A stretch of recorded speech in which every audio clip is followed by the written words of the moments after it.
Bonjour, bonjour. Eh bien, après l'horreur de Buchenwald, voilà l'horreur d'un mur, celui de Berlin. Mon Dieu, que nous sommes tristes. Alors, 1961 à 1989. Mais le mur, il est là, hein, je vais vous le montrer. Alors, ce matin, j'ai été visiter le musée de Berlin. Bon, il n'y a rien en français, mais bon, hormis ça, c'est un beau musée. Si vous parlez allemand et correctement anglais, ça peut aller. Donc le mur le voilà. Enfin tout au moins ce qu'il en reste du mur. Puisque évidemment il a été bien endommagé et c'est tant mieux. Il y a une espèce de réplique, ça c'est le mémorial du mur, une espèce de réplique en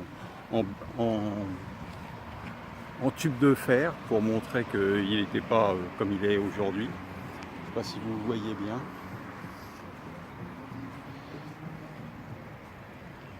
Tout le monde se protège avec ce mur. Alors jusque là, aujourd'hui, on peut marcher sur la partie où je suis là, mais en fait, cette partie verte qui est très bien entretenue là, c'est une partie qui était un chemin, le chemin de la mort. À partir du moment où on franchissait ce chemin, et bien on était sous le feu des mitraillettes russes. Bon, voilà, ça c'était juste pour le mur. Maintenant, je vais vous faire d'autres vidéos. Je vais arrêter d'être tout dans les choses sordides parce que Berlin, c'est pas uniquement des choses sordides, heureusement. C'est une très belle ville. Bon, enfin bref, voilà, je vous en dirai plus plus tard. Vous voyez, je suis un peu, enfin un peu, non pas un peu d'ailleurs. Je suis très secoué par cette ville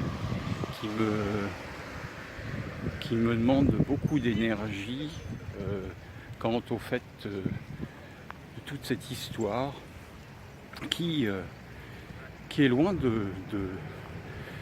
qui est loin de ne pas pouvoir se reproduire. D'une part, de ne pas pouvoir se reproduire, et d'autre part, qui est encore actuelle dans bien des pays dans le monde, puisque, bah oui, on n'a pas fini. Alors, je ne sais pas si vous allez voir les photos qui sont là. Ce sont tous les gens qui sont décédés en voulant franchir le mur. On peut les montrer parce que c'est quand même assez héroïque d'avoir tenté ça. En fait, comme disait une personne sur l'une des vidéos concernant Buchenwald, bien il n'y a pas de mots pour décrire cette barbarie qui a pu exister et c'est pas vieux quoi, c'est pas vieux et je le redis encore une fois, il faut vraiment qu'on se méfie quoi, parce qu'on n'est pas loin de retomber dans un système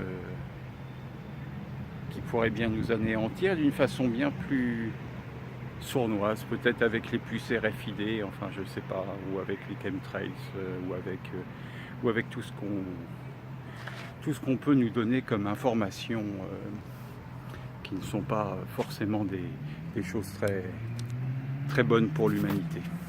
Voilà, en attendant, je vous aime et puis je vous dis à bientôt. Au revoir.